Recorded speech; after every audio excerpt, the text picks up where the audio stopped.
good evening and welcome, as they say, to the 8 p.m. live stream. Thank you very much for being with me on this rather wet Friday evening, at least where I am. And can I have a special welcome to my guest, Catherine Blaiklock, founder of the Brexit Party, former economic spokesperson for UKIP, and all-round good egg. So good evening, Catherine. How are you? Good evening. Very well, thank you. So hey, folks, we got a lot of talk about it, as always, basically two topics tonight. We can talk around them, of course. I want to talk about the news that the hardened Islamic State terrorist Shamima Begum, or innocent schoolgirl, as the BBC might call her, has been granted the right to come back to the UK to appeal against her the decision of the government to try and keep her out. We're going to chat about that and what does that say about British justice and the judiciary and our priorities as a nation, all that stuff. And then I want to chat about the UK economy in the summer of 2020. Just where exactly is it? Where is it going to go? And Catherine has economic expertise, and we can chat about all these things. So essentially, that's the agenda. So let's start off with this one here. I'm just going to flick this up on the screen, Catherine. The BBC happily reporting here that Shamima Begum can come back. The Court of Appeal rules, and there you see a lovely, fetching photograph of this schoolgirl. And of course, the BBC then adds that she's 20-year-old now, so not quite a schoolgirl anymore. But she has been denied a fair hearing, and she couldn't make her case in Syria. So the idea is to bring her back here. So did that news warm the cockles of your heart, Catherine? Well, you can imagine, not exactly. Was it predictable? Yes, probably. In fact, I was very surprised, for example, on a slightly different issue, that the mayor of Bristol decided to take that statue down, because I thought that was pretty predictable that might stay up. I mean, the issue here is there are a lot of people in Britain who seem to use British passports and British citizenship when it's convenient for them. And when it isn't convenient for them, they complain bitterly, often about racism, while being a beneficiary of many of the benefits of our country. And this is an extreme case of somebody who went to fight for an enemy and would have probably, been involved or could have been involved with actually killing our troops. So this is, she's an absolute traitor. And she also wasn't, I believe, a British citizen at the time, or claimed that she was Bangladeshi. And we have, of course, approximately 10 million people who are eligible for more than one passport. She could be born in Britain, but she's got Bangladeshi parents, and in some cases even grandparents will give you the right to have more than one passport. I mean, Maxwell, for example, ended up with 3 passports. And this is, a phenomenon of the world. There are a few countries that only allow one passport, but this is the fundamental problem. What nationality is she? And I was actually at an event, a Black Lives Matter event, or it was a sort of peripheral event on Friday, where there were some Black African nationalists, and they made no bones about it. And they were happy to visit Africa on their British passport, and her population knew no bounds. Yeah. Catherine, can I just say, actually, I see a few people saying here, you're very quiet, so I know you're on your phone. Is it possible to turn the volume up a little bit, just so that we can hear that? So as Catherine's doing that, this whole question of passports and nationality is key to this. But also, to my mind, Catherine, what's also key is she left this country, she betrayed this country, she made her nest with Islamic State in Syria. And only that Islamic State got their asses whipped by Assad's forces, she'd still be there. She ended up in a so-called refugee camp, which, as far as I can understand from my sources, that's where the most hardened Islam, the remnant, the most hardened Islamic State terrorists were in this so-called camp. So this woman is, to my mind, demonstrated her loyalty to Islamic State. How the hell can she even conceivably be considered for a return to the UK? Well, I think there's a number of points. I mean, I might say something rather sexist, but I think this is reverse sexism. She is rather pretty, isn't she? She's quite attractive. I wonder if that had a little bit to do with the judge's decisions, but it may not have. But I certainly think that she gets more sympathy because she is a girl and she's a rather attractive woman. I mean, there's the left, of course, think that this is rather wonderful. You were talking about ISIS. I'm going to read you a Twitter quote from Tashola Moss Shoghi Bamimu. You know her. She's always on things. She's on Sky News. She's on Piers Morgan. She's a feminist, black sort of nationalist advocate. And she wrote this. Good. Shamima Begum is a British citizen exposed to ISIS and radicalised here. The UK is responsible for her. It is a dereliction of duty to pass her off. She's implying that Britain is not only responsible for her as a citizen, but is somehow responsible for her being radicalised. I mean, this is absolutely extraordinary. Yeah. But you know, the other issue is we just come to expect this. We come to expect constantly, whichever party's in power, that they're not in power. That, I mean, for example, the Conservatives have an 80-seat majority. Has anybody said anything about this? No. Has Boris said anything about this? No. Has he made a statement? Has he made a statement about the statue in Bristol? Has he made a statement about anything? And as Peter Hitchens said, the Conservatives are in power in government, but they're not in power. Yeah, he's right. I would argue that Black Lives Matter are more in power than the Conservatives are. I mean, they are not using this power. They are afraid of everything. And the judiciary are not elected. And I made this point about the statue in Bristol. If those people who put it up were so confident that they were acting on behalf of the people of Bristol, why did they not apply for planning permission? The problem is that we aren't electing any of these people.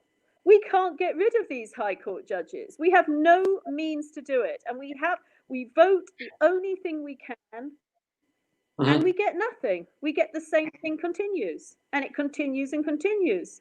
We have a very small cabal of people within the civil service and the judiciary and the Home Office who are running this country with no regard to democracy. And I completely agree, actually, Catherine, and that's a really good point. And the reality is that, it doesn't matter if it's Theresa May, it doesn't matter if it's Boris Johnson. In fact, actually, the only thing that's consistent is that in many regards, the appeasement just accelerates. It gets worse. So, I mean, I remember back when the Begum story first broke, and we had a Theresa May then, and obviously, a pretty weak, spineless Conservative. But at least there was a degree of resistance. Now we've got the mighty Boris, he who would be Churchill, who beats his chest, but actually is much closer to Chamberlain, in my view.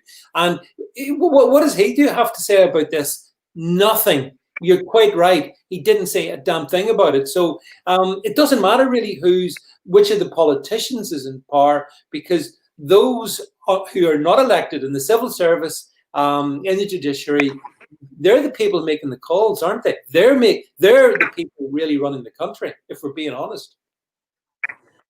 Don't you think? We've had this problem with immigration lawyers and judges for decades. I mean, decades and decades. The only difference in this particular case is that she's not on the soil. And you would think that would make a difference. But supposing she was on the soil already, she wouldn't be deported in fact, she would have a hearing. You know, there would be a whole pile of judges. There would be the lawyers, often, you know, maybe Bangladeshi lawyers or friends of hers. Yeah. And there would be appeal after appeal after appeal. And in the meantime, she would just be let go to go wherever she wanted. I mean, even when there have been extradition orders, as we know, the Rotherham three that Hearts of Oak are dealing with, where you know, they were supposed to have been deported, and they got a deportation order. They still didn't get deported, and as we speak, you know, another 30 to 50 people arrive every day. So I mean, you know, what is appalling about this case is that we know we haven't been able to deport people who get onto our soil. Yeah. But the issue we've now got is that we're now re-importing people who aren't on our soil. Yeah. And that's why it's landmark. Yeah. Yeah. Yeah. Although I think it's fair to say, again, I mean, in a way, there's a pattern here, because I think the figure is, Catherine, roughly something like about 400 to 500 jihadi were allowed to return anyway, having gone to fought for Islamic State. So it's just that she's become a bit of a cause celeb. Maybe it's her big doe eyes, you know, that sad expression she gives, because she's ever so innocent. Even though, didn't she say that she got to the point where even seeing decapitated heads in a basket didn't faze her? Just typical London girl, maybe. So, you know, so she's maybe an exceptionality in some ways, but the pattern is clear. The UK welcomes jihadi. And I ask you, what could possibly go wrong? You know, lots, I suppose, is the answer to that one there. Well, yeah, so, and then... Well, we know what's going on. Oh, we do. We absolutely do. But the other thing is, most people on the screen here... Can you hear me, by the way? Because it's quite... You're breaking up a little bit. Your signal's breaking a little bit. But I can mostly hear you okay. So now, most people seem to be saying here on the screen, Catherine, that they think that once she gets back, there's no way she's ever going to leave this country again. You know, there's no chance of her being deported. What do you think that as well? Can you hear me? Yes. Yeah, sorry. Yes, I can hear you, and I think they're completely right. All the people who said that are right. Yeah. I mean, the question is not even this particular. Can you hear me now? Yeah, I can hear you. Can you hear me? We lost it. Yeah, I can hear you. I mean, the issue is the other 30, 50, 100 or more people that we have arriving every day. Yeah. What is Priti Patel doing about that? Little chat with the French doesn't really work. What are the Coast Guard doing? What are the lifeboats doing? I mean, we've got individual citizens in Dover for this stuff and being told not to film it. Yep. Yeah. Buses are arriving, waiting for them. You know, but and what can we do about it? I mean, this is the problem. We keep on. It's just, you know, I wrote a tweet today. You know, we've got some terrorists arriving back with judges just saying that's fine. We've got however many X number of people arriving from the safe country of France. And we have another group of rapists in Rotherham who've just been, or supposed rapists, another case. This is normal occurrence. Today we had a 13-year-old was raped by an asylum seeker. I mean, who is responsible for this? And Priti Patel and Boris are ultimately responsible for this. And in the meantime, they're waffling on about hydrogen and whatever instead. Yeah. Well, it's the politics of distraction, Catherine. You know, they don't want to talk about difficult things, so they talk about stupid things instead. I mean, it's a classic political tactic, isn't it? But for me, the thing is that, you know, if we, as you say, Catherine, if we cannot even stop jihadi like Begum getting back here, then we've kind of lost. We've kind of lost the entire plot. And I guess, you know, like we talked about this previously here, and I know you'll probably be familiar with the Dublin 3 Convention. And one of the things that perhaps has stopped us is that the UK, as part of the EU, has signed up to these international commitments. And these international commitments completely handicapped us. Do you think there's any chance when we formally leave the EU, that we actually would assert ourselves, or will we continue to be just as spineless?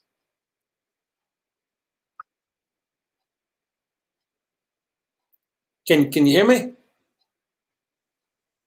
Yeah. Yeah. I can just hear you. Can you hear me? Just yeah, about. Just about. Yeah, I'm not. I think the signal between here and sunny overseas is maybe a bit of a challenge. But yeah, I mean, I'm just wondering, do you think that post-Brexit, the UK would be able to assert itself more or not?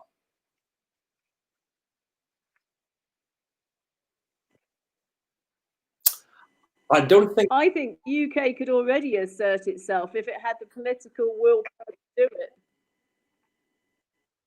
it. Did you hear me? Yep. Sorry. Yeah. Keep going. Yep. Stay your pace. I think you know the problem is that politicians are scared. They're scared of everything. They're scared of a mob outside their house. They're scared for their children. Everybody is scared.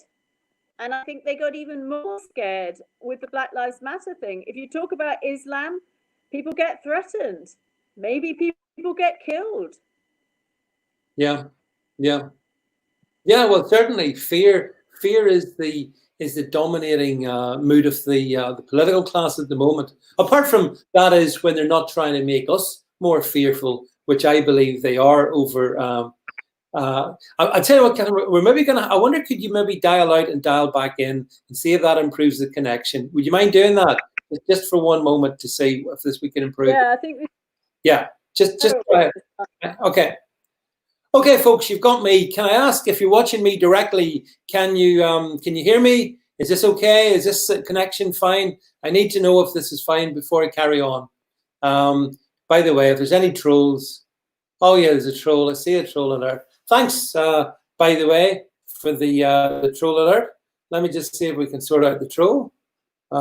Trolls must be sorted out. So if you're hearing me, folks, just let me know if you. Yeah. So it's Catherine. Okay, Catherine, I'm gonna try you back in again. Catherine, I'm commating you back in. Can you hear me? Yep. No, that's no. It's really not very good again. No, I think, Catherine, we might need to give it a skip and try it another time when the signal's more solid, because we're not going to make it with this one. I think it's breaking up too much. I think we're going to have to try it another time. Okay, so listen, folks, as Catherine's trying. Otherwise, let me just try on my computer and see if we can get in on that. Yeah. Okay. So yeah, folks. So Edward Lally 4. If you're not a troll, just make sure you keep on topic, or I will treat you as a troll. Just so you know that. So while Catherine works the technology around her, can I ask you folks on the stream here? So hands up to all who wants to see Shamima Begum back in good old Blighty, striding the streets of London, looking out for presumably waste paper baskets with heads in them. Who's all in favour of that then? Anybody? No. I think so. No. I don't. So no, Catherine, it's not connecting. I can see the connection. For whatever reason, it ain't making a connection. So we're gonna have to retry this one at another time. So my apologies, Catherine. Just technology. So yeah. Just reading your comments here. Let me see your comments as they come in. Oops. Yep, lots of comments here. Thanks, folks, for all of you who are on. Yeah, this is not working out. Catherine, it's frozen again. Keeps freezing. Yeah. Put that out. Yeah. Okay, I'm gonna have to move this on then, because yeah. Okay. Right, I'm carrying on solo, I'm afraid. I'm gonna have to move this one solo, because it's frozen. Right. Okay, folks, it's solo time now, so I hope you're ready to handle me on my own. Catherine is not in the UK, so the reason for the problem is that oh, hang on, she may be back. Catherine, just trying again one last time. So as I say, Catherine's not in the UK, so the internet is. Yeah, I think European internet needs to be reviewed, Catherine. It's seriously unstable. I think what we'll do is we can't get it to work right, and it keeps cutting out, which means that we're just going to have to reschedule it. So listen, thanks for being here, Catherine. It's short notice, and let's try and catch up again real soon when we've got a solid connection. Okay, thank you very much for your time, Catherine. Bye for now. Right, folks, back. So yeah, Sue says get Jed on. So no, it's not technically possible to do some of these things. Although, hang on, there seems to be a vote to get Jed on.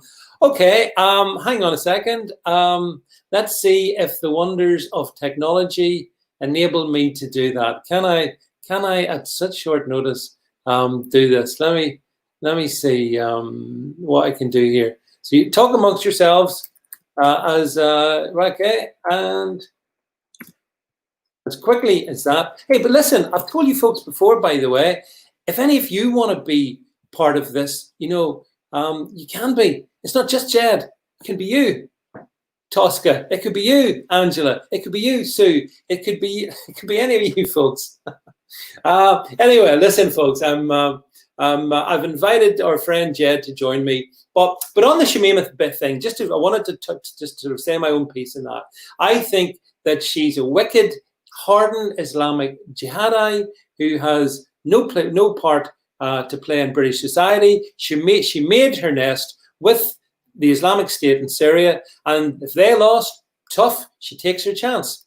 I feel it's oh, hang on, have we got Jed? Jed appears to be with us. Hi, Jed. Are you there? Good evening, David. Good evening, everybody, and thank you for voting for me, guys. I appreciate it. There you go, Jed. Has made another appearance. Say hello to Jed, everyone. Welcome him. And as I said, my apologies for Catherine. Catherine Blaiklock is a really interesting lady. I think you really enjoy her. Unfortunately, she's not in the UK. We were doing that from a Wi-Fi stream elsewhere in Europe, so that's the reason for that. So anyway, folks, it's Jed and myself to finish the week. And Jed, I'm sure, like me, you were delighted to hear that the lovely Shamima is bound for these shores. How do you feel about it? I was absolutely over the moon, David. Of course I was, a good, outstanding British citizen as she is. Oh, yeah, she's not, is she? And therefore has no right to come back. No. Catherine Blaiklock was right. I mean, if you even want to look at this from a nationality point of view, her claim to Britishness is extremely tenuous. I mean, her father's Bangladeshi. Absolutely, David. And the fact is, and I think Catherine was right, we have do-gooder judges who will never face the consequences of their actions. So if she comes back and ties in with, and I'm not saying that this will happen, it's just me thinking out loud, and she ties in with other jihadis that have returned and kills somebody, then that judge will not be the one that is attacked on Westminster Bridge, or has the bus blown up, or has a stabbing on the tube, because he doesn't live in the world that he is enforcing his rule upon. He lives in a completely different world to us. Yeah, I think the other thing is, regardless of what she does when she gets back here, because she will be back here and she will be staying here, and the UK will once again have rolled over, showed spinelessness, showed lack of courage, and showed a lack of interest, Jed, in the most important, the primary function of government is to protect us, the British people, man, woman, child. And Spot on, David. we've seen so many examples, haven't we, Jed, of where some of these people have in some instances come back or been allowed into this country. And, you know, Manchester Arena comes to mind, but there's many other examples as well. And these people do not have our good or best will, you know, our health, you know, foremost of their minds. So whether she then, you know, brainwashes some others, because as I said to Catherine, Jed, she was in a camp in Syria that contained the most hardened of all the Islamic State jihadi in Syria. It was, you know, it was maximum jihadi. And then when they recognized that the end was in sight, they've all legged it. They're desperate to get away because they know that the Assad forces know exactly how to treat them. So, I mean, it's very difficult, isn't it? It is. And, you know, they keep saying that she's in some refugee camp. Well, I actually heard it's a prison for jihadis. Exactly. She's not in a refugee camp. She's in a prison for jihadis. Why? Yes. Because she is a jihadi. It's as simple as that. And, you know, again, we've got people, we've got Boris, we've got the Home Secretary, Priti Patel, and the judges, they're all doing the same thing. They never suffer the consequences of their actions. They are protected. They are guarded 24/7. It's people like you, me, and all these people, all these good people on this stream, who are the ones, in the end up being at Manchester Arena when somebody decides that you know, blowing kids up is a good thing. Yet they don't suffer those consequences. And it's about time that people like me, you, and all these people, lovely people on this stream, you know, stood our ground and said, no, this is wrong. Your first duty is to protect the citizens of this country, and she is not a citizen of this country. Yeah, absolutely right. You know, it is. It's also actually annoyed me. I'm not sure what people on the stream think, Jed, but you know, the quite a significant section of the left-wing commentariat and the media seem to be, they're quite happy about this. You know, this is let's bring Shamima back. Let's make sure she gets a fair trial like Islamic State victims did. Oh yeah, that's right, they didn't. So so it's kind of sickening to see this section in our society, Jed, who actually do welcome her return. Well, yeah, because they are just as cancerous as she is. You know, the left now are it's a small group of left, and you know, some people will say, oh well, I'm on the left, but I don't think that way. I'm talking about a small group, the elites, the champagne socialists, those sort of people, the people that you see on TV, on Sky News and things like that, doing interviews and paper reviews. It's those sort of people who don't care. In fact, it's less than they don't care. They despise people like me and you. They do. They despise people on this stream who openly say, no, right is right and wrong is wrong, and they don't like people like that. What they want is, you know, a small group of people. We will control what you think, what you say, and what you can do. And if we want her back, we'll have her back. Because the moment she steps foot on British soil again, she will never leave this country. Even if her appeal fails, she will never leave. Yeah, well, exactly. Yeah, I mean, it's going to be her human rights, and yet when Islamic State were going around cutting the heads off people in Syria, burning people alive in Syria, causing the most unbelievable carnage in Syria, human rights didn't matter at all.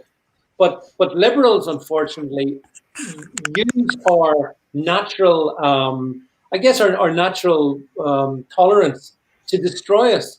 And that's why we need to be tough. What should happen is she should never have been allowed to come back to this country, her and her ilk. Neither should the 400 others who have returned in the past year and a half from Syria, Jed, because they constitute a real and sort of present danger to you and I and everybody here. They shouldn't have been allowed back either, but they are back.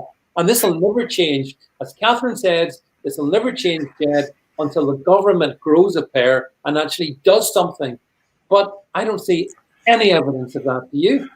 No, I don't. I don't see any evidence at all. And, you know, you talk about the 400 others. It's exactly the same case with all those coming across the channel.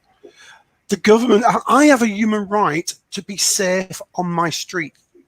When I walk outside my door, I have a human right. What's my right when they're shouting across the world, across the country, that she has a right to come back? She's a British citizen. I have a right to be safe on my street. And I am not safe because the government, the judges, and the left are allowing people like her and her ilk back into this country, which puts us all under threat. Yep, no, I agree. Can I just say, Jed, just before we move to the next sequence, if you're watching this in Periscope, I meant to say, don't forget to hit the hearts button. If you can send a super heart, send a super heart. Just make sure that, also, as Jed frequently reminds me, because I forget, share this on your I'm afraid I always forget that one, Jed. But, I'll tell you what, I wanted to move the conversation on a bit because I was actually out shopping today. And not a regular occurrence for me, but I wasn't. And there were several things that I wanted to talk about, and it's relevant, I think, because I visited a local town, and I was sort of going into the main high street. And to go to the main high street, you pass a little lane, and then you're down in the main high street. On the way down along the little lane into the high street, there's always been like a subway. I'm sure the subway chain. A lot of people will be familiar with, and it's been there for quite a while. It was always really busy, Jed. Always packed with, especially around lunchtime, with kids and sort of school kids and whatnot going in to get their subway. It's closed permanently. It's gone. In the middle of the main street, there's a stationary newspaper shop chain. Actually, it's been in business for about 101 years, something like that. Actually, they've closed, shut permanently. And yeah, this is what I wanted to talk about. And you can really see the damage of the lockdown now when you visit the high streets. Contrary to what Boris is saying, lots of places just won't be opening up again. There won't be the bounce back that Rishi thinks, because these businesses won't survive. And so I fear, Jed, there's going to be an economic apocalypse. And it's beginning to, even in my little town, you can see the beginning of what is to come. We've just had, actually, in Northern Ireland, the largest number of monthly redundancies in history. So that's interesting. And this is all part of it, isn't it? So what's your thoughts on, how do you think that our economy, the high street, is going to perform over the summer, into the autumn and beyond? I think it's going to nosedive, because I think, although the initial intention of furlough was, I think, a good intention, it should have been a very short and sharp furlough. Yeah. The fact that it's gone on for, well, I'll say several months now, it's easy 2 or 3 months. All it is prolonging redundancy. I can tell you now that once that furlough money stops, all those people that are on furlough, or the vast majority of them, will be made redundant. They're only there because the government is. Oh, I'm saying the government. That's wrong, because taxpayers like me and you and the very good people on watching tonight, they're the ones that are going out to work and funding all these furlough people, and their children and their grandchildren will be funding these furlough people, just so they could have had from March through to, let's say, September-ish, October-ish, sat at home being paid, and then suddenly being made redundant. The high street will collapse. I don't think we'll ever, certainly I wasn't alive in the 1930s, but I've read enough about it, and the Deep Depression in the United States, etc. Yeah. I think that will pale into insignificance once furlough stops. I think we're heading, and that's people's lives completely ruined, and ruined for what? A lockdown that never needed to happen. Yeah, absolutely right. Yeah. And it's so sad. So many people are going to be out on the street. So many kids going hungry. So many families getting divorced, because of financial problems, and it's it's going to be apocalyptic. I think come towards the end of this year, David. Yeah, I mean, for me, I think the furlough. The thing about the furlough is that in the short term, had it been for about maybe 60% of wage up to percentage, that might have worked okay. The thing is that the example I've just quoted there of a local company, they've closed, as I said, about a dozen or 15 stores all around Northern Ireland. But here's the thing, Jed.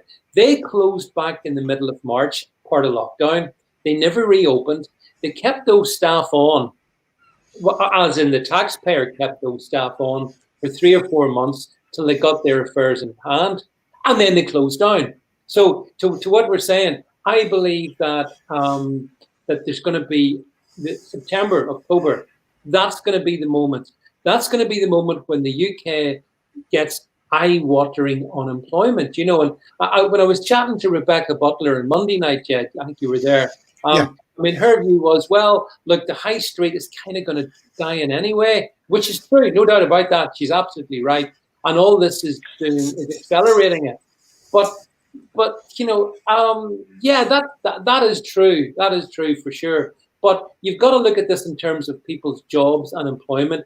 People looking, earning money, Jed, for their kids, for their partners, for their family, and that is going to come to a halt, shuddering halt, this autumn. And as we go through the summer, I think we're going to get more of this, which is then that's why one of the reasons I really oppose mask wearing, because mask wearing facial nappies, in my view, is going to make it even worse.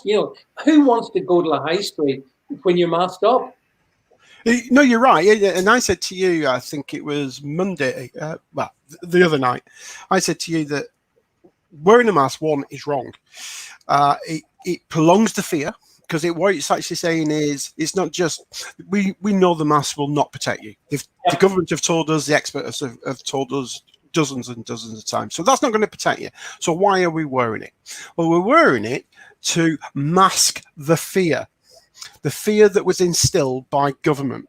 And it was instilled by government, remember, stay at home, protect the NHS, save lives. And that was hammered home to us. And now I actually think when they first thought of that phrase, and notice how all the phrases are broken into threes, because threes is a good thing.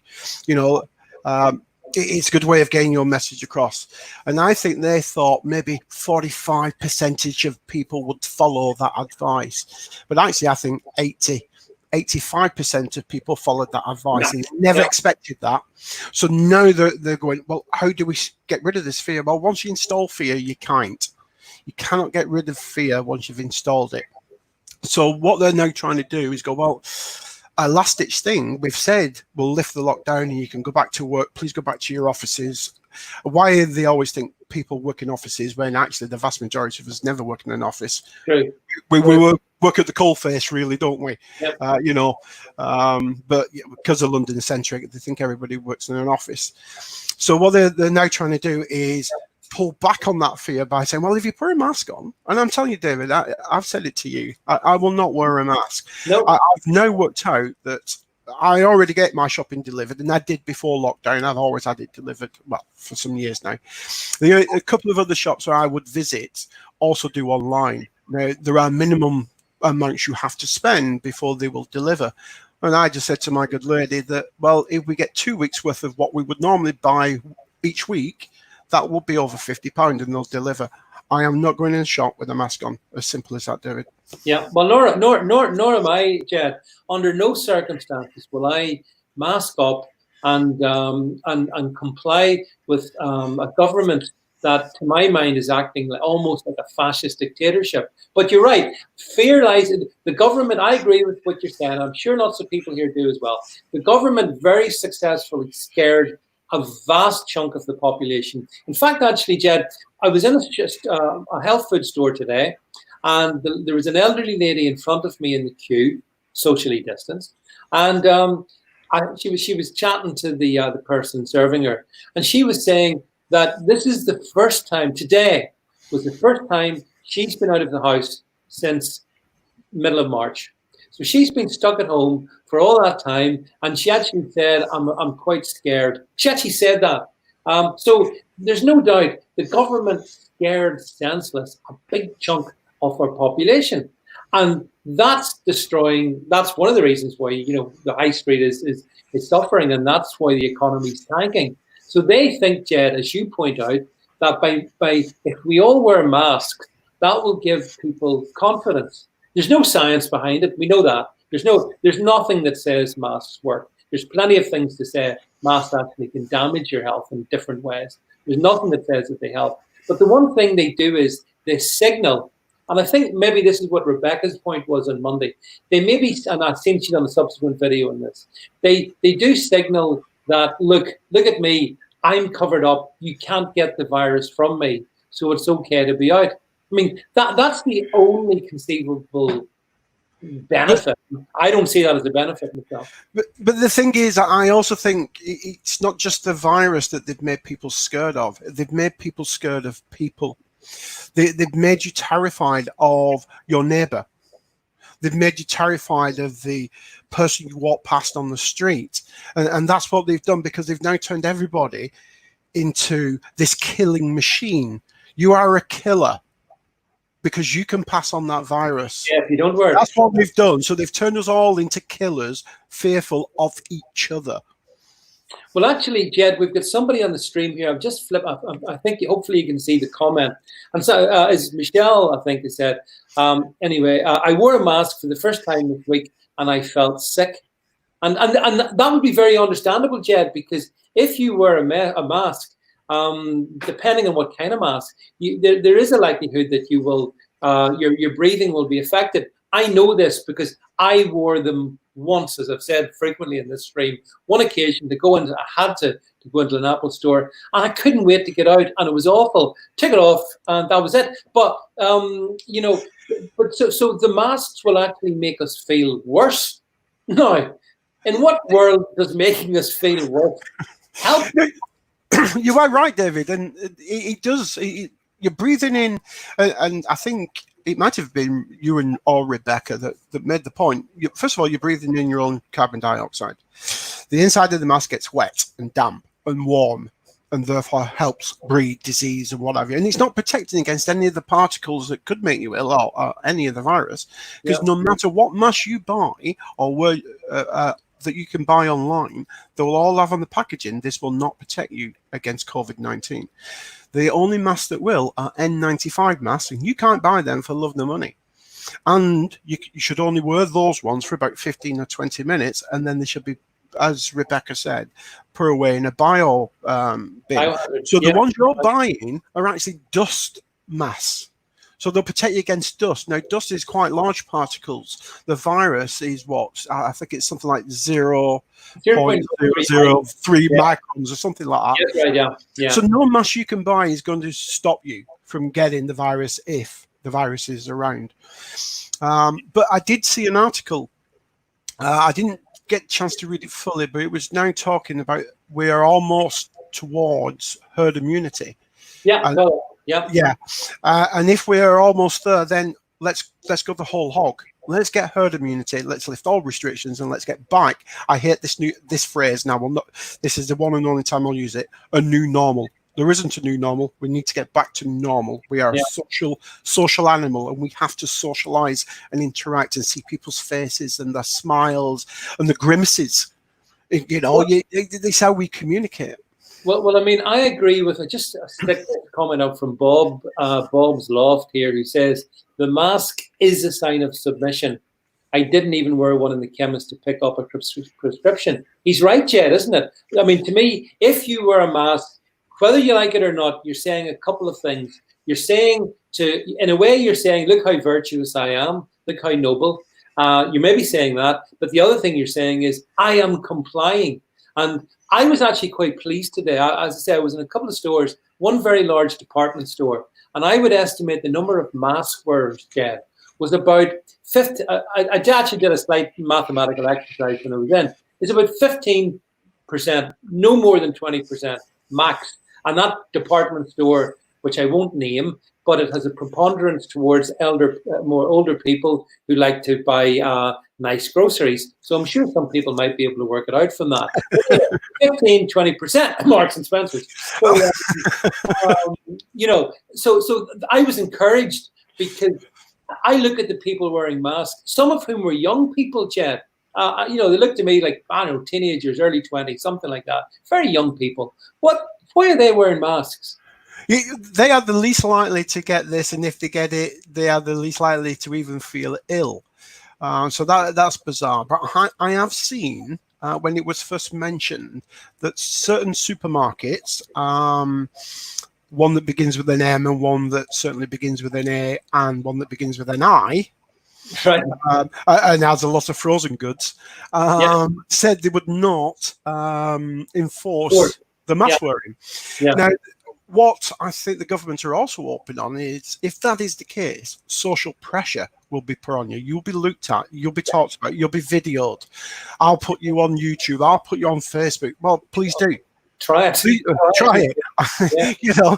You try and name and shame me, because the thing is, to shame somebody, they have to be in fear of that shame, and I'm not in fear of anybody. Well, I mean, the age group that I think is most vulnerable to this, in fact, to COVID as well, is obviously the 70+ age group. And again, when I was out today, I saw groups of elderly people, certainly 70+.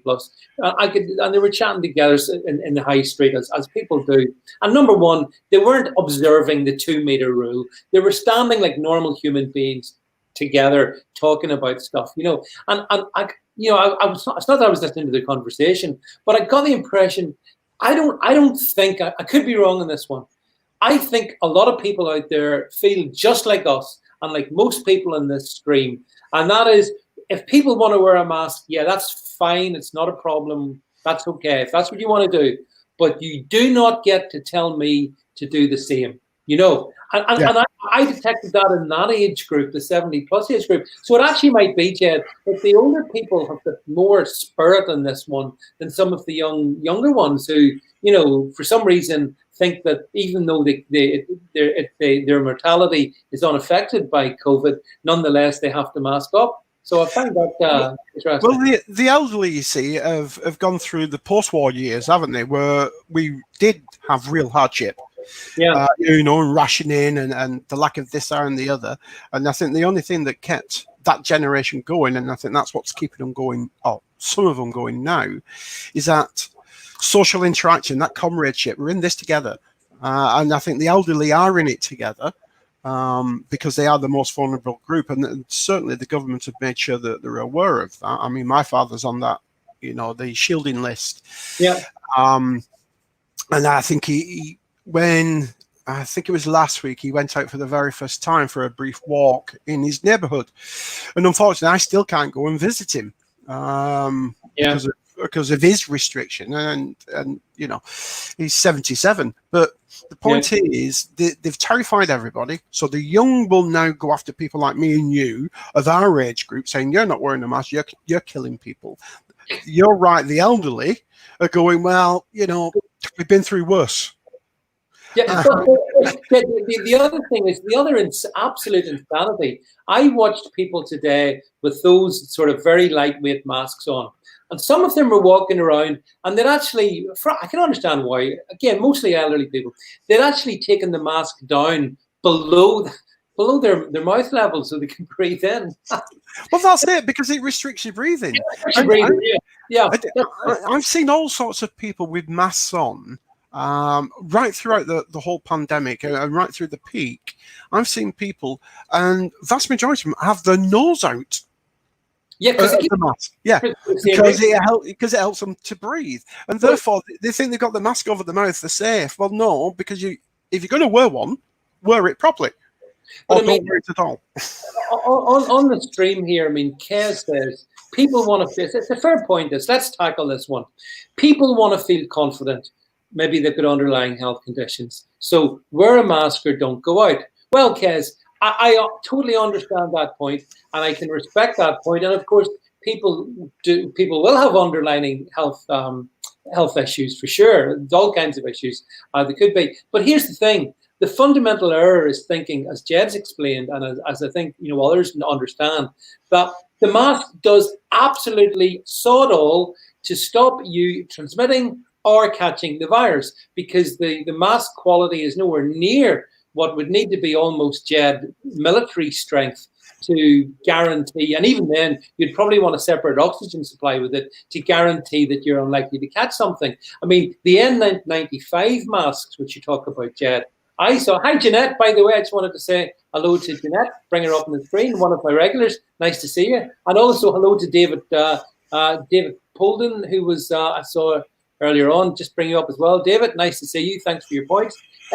Yeah, Jed, these N95 masks, I understand that what they do is they do give protection, but only in terms of transmission going forward. What they do is apparently they send plumes upwards and backwards. So if you're walking behind someone with an N95 watch, look out, because you're gonna get it that way. So I do understand that. I completely get that people are scared, and that's the government's fault, Jed, isn't it? The government scared them. Yes, absolutely, and that's why they brought the mask in, because they know the masks don't work. They know that. Can I just say, Stu, that's the best comment of the night so far. That's a good. Yeah, that's a good one for Friday, isn't it? Well done, well said. Yeah, that's a good one. Keep the humour going, folks, because we need that on Friday night. But it is a confidence thing. I think that's what they've done, because they've destroyed everybody's confidence. And I think they've gone, well, we know masks don't work, but if we tell them to wear it, it'll give them a bit more confidence to go out. But then what they've done is destroyed what they're trying to achieve by then saying, well, if you don't wear it, there's an £100 fine. Yeah, which is David said. Yeah.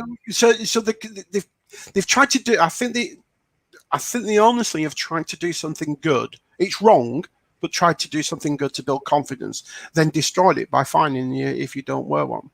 Yeah, well, you see, throughout this, I think that you know the expression, "The road to hell is paved with good intentions." Of course, and it applies to this government.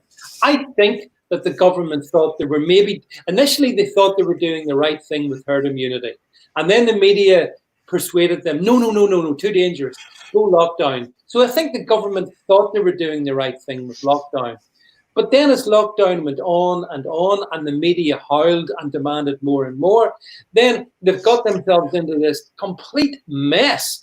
And actually, I'm sure, folks, some of you will have seen, Jed, you too, perhaps today, that we're now understanding that Public Health England were attributing that if anyone died who at any point had COVID and had recovered from it, but on the death certificate, that death, even if they died from cancer, from heart attack, from being hit by a bus, because their bodies contained the COVID antibodies or evidence that they had at one point, that was put down as a COVID death. So it looks like, Jed, the numbers of COVID deaths here in the UK, and actually across in the States as well, I understand, have been seriously inflated. So of course they have, David. David, right from the outset, I think we were only 2 or 3 weeks into this, and I tweeted it out that the definition of a COVID death was changed.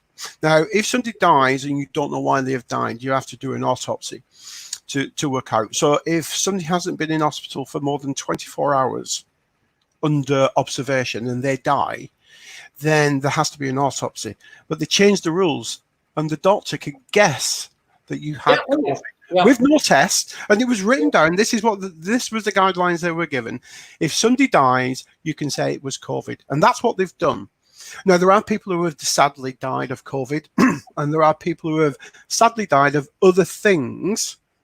And I kept tweeting out, and it sounds silly. I said, look, if I cut my head off, but when they tested me, I had COVID, did I die because I cut my head off, or did I die of COVID? My death certificate would say I died of COVID. Well, actually, the most famous example of that was whenever the American gentleman George Floyd, whenever he died in that case in Minneapolis, the fact is that even though he had multiple drugs in his body as well as all the other issues, he also, a month before, had been tested positive for COVID. So actually, George Floyd, had he died in the UK in the same circumstances, would have been put down as a COVID death. So as Jeanette says, and she's quite right, it's been total confusion all along. The only way forward, and I agree, Jeanette, people should take responsibility for their own health. But the government, unfortunately, the government's got itself into a real hole. And I think it's continuing to dig, Jed. And that's why I think the masks, again, it's more of this, okay, let's get people back to the shops. As you said, Jed, I think that's pretty much the motivation. I think it's probably a reasonable motivation. But then again, it's not. Because listen, human beings, we don't bloody wear masks. We don't tell each other face to face, human to human. It's That's right. And therefore, I can't accept it. And even the best will in the world, it's wrong. Masks are wrong. No, they are wrong. Of course they are. And it is the government trying to, like I said, get rid of that fear factor that they installed. And it's the only thing that they can do, because you've mentioned it 2 or 3 times now, if not more. And you said, well, the government went, we'll go with herd immunity. And the media hounded them to death. Then they went, well, we'll go for lockdown. So they then hounded them to death for lockdown. Then they went for, well, we'll start paying people furlough. And the media hounded them. You need to pay more people furlough. And it needs to be longer. And so what we've actually got is our ruling class that we voted for being controlled by a small cabal of activism journalists. Yeah. And that's what it is. That's what's controlling government. And it has controlled government now for a good 15, 20 years, if not more. And they've got more powerful certainly over the last 5 years. And they're the ones, the government are being led by the media. And the media are saying, you do that and we'll hound you and we'll ensure that you collapse. Or we're suggesting you go this way. And the media have been suggesting masks for a long time. Where they go for masks. They suggested lockdown, so we went for lockdown. Well, again, and I mean, here's a comment which I'm sure we can both agree. They're not journalists, they're activists. And you're absolutely right, Michelle. They're partisan hacks who have followed their own broadly left-wing narrative. And as Jed said, the folly of this government has been to pay any attention to them. I saw someone reference not Beth Rigby, but Death Rigby, which I thought was a good one. But for sure, journalists, rather like children, should be seen and not heard. And the problem is they've been heard far too much, and that's why we are where we are. Well, look, Jed and folks, we're pretty much, Sonia says, okay, let me actually, you can... Sonia says, I think you're being naive, Jed. Okay, Sonia, what part of what Jed said do you think is being naive? I think the media are scum. I think that, and I've said that frequently, to the horror of all those people who think, oh, don't be so harsh on them. But I am harsh on them because they made this government turn this country into a nation of cards. Frightened people, elderly frightened people, even younger frightened people with medical conditions that they had cause to worry about. But frankly, the more we understand about this virus, Jed, also I might say, the less reason to fear it. Yeah, absolutely. The longer this has gone on, the less we need to fear it. 1, we're getting herd immunity. 2, the virus seems to be weakening and affecting less and less people, and certainly killing less people. I think, what was it yesterday? 60, I think it was 68, 66 people, something like that died. And we're still, in theory, in a lockdown. 66 people out of 65 million. Yep. How is that a scary figure? Well, I mean, you take Northern Ireland, where I live, Jed, that we haven't had a death in well over a week. 0 deaths. In fact, actually, I saw a bit of analysis that gives deaths year to date, 2020, going back over the last 25 years. And I think 2020 is about the 8th worst year. So, you see those other 7 years where there have been more deaths year to date. We weren't locked down. We weren't being told to wear masks. We weren't destroying our hospitality sector or tourism sector or retail sector. We weren't doing that. And that's why, it's for discussion for another night. But I mean, I do think that we certainly do have to question all the motivations behind this. You're right, David, and I'll just make this final point, if I may. I appreciate what time it is, but you're saying, you know, it's the 8th worst in death rates that we've ever had. It was just like... Sorry, the 8th worst in the last 25 years. Yeah, sorry. But it was just like in May when we had that beautiful weather. And they said it's the hottest day ever. Well, actually, it was the 47th hottest day ever. Yeah, so it's the media that drive that, David, and that was your point and my point. It's the media driving the narrative. Oh, I think for sure the media does drive the narrative. I think the government sometimes uses the media, and sometimes they're driven by the media, and sometimes their interests converge. But in pretty much all cases, their interests and our interests are two very different things. But completely agree. You know, so on that note, first of all, can I thank you, Jed, very much for stepping into the breach. You're very welcome. And being here on this Friday evening. Can I thank everybody who's been on the stream? Can I also suggest that one of the things that what might be quite nice to do is, just in the same way that Jed's been able to come on, I'd be very happy to have 2 or 3 of you people, if you wanted to come on sometime next week, I can. All you need to do is message me on Twitter, and I can arrange for you to get a link, so you can, just like Jed, you can come on, chat for 5 minutes if you want. As Jed's done it, he survived. He's in one, and hopefully, he'll be back to demonstrate that. But as I say, I really want this to be as interactive as possible, and so I'm sorry it didn't work out earlier with Catherine, but as I say, she had a Wi-Fi in a distant country, so that was a reason for that.